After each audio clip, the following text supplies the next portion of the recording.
咗之後，有個咁嘅基礎之後，後面就會容易好多，同埋個關係係真係好重要。嗱，嗰個坐喺度咧，然後周圍鼓勵圈鼓勵。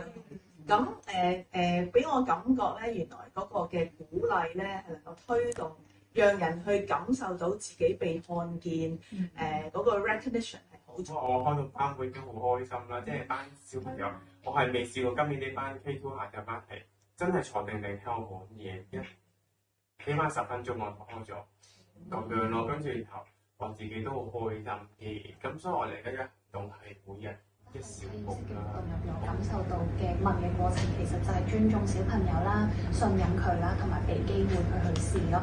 咁之後嗰一個星期，我真係有喺學校度試。目標就都係要推嘅，翻學校去推呢啲嘢。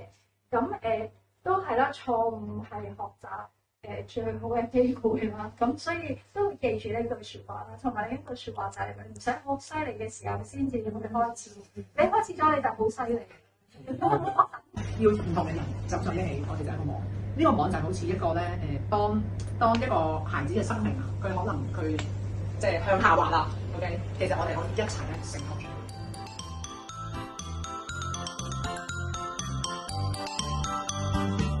我哋今日會實踐。